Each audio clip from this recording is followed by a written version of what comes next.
Mummy, मी पिकनिकला जाऊ? माझ्या स्कूल मधले सगळे फ्रेंड्स आहेत, सगळे मस्ती करणार, मजा करणार. मग मी पण जाऊ?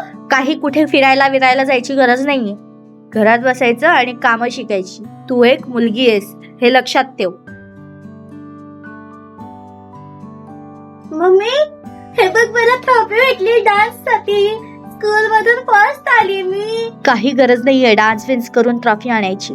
तू एक मुलगी आहेस आणि मुलीने फक्त घरातली 4 कामं शिकावी आणि शिक्षण घ्यावं. त्या पलीकडे काहीच नाही. मम्मी, ती जरा नेहाच्या बर्थडेला जाऊन येते. हा, तिचा आज बर्थडे आहे ना, तर सेलिब्रेशन ठेवलंय. मला यायला थोडा उशीर होईल. सेलिब्रेशन? काही सेलिब्रेशन वगैरे करायची गरज नाहीये.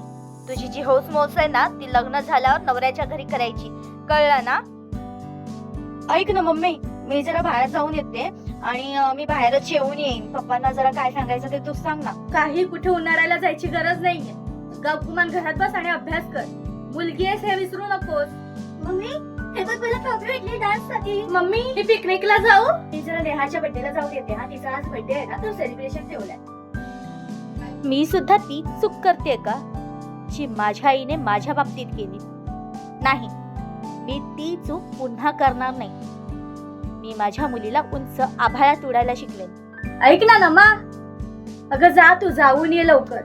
हो, लवकर ये. हा, मी सांगते पप्पांना काय ते. मुलगी कमकुवत नाही तर समाजाची ताकद आहे. तिला शिक्षण, सुरक्षितता आणि समान हक्क दिले तर ती केवळ स्वतःचे भविष्य घडवत नाही तर संपूर्ण समाजाचा विकास घडवते.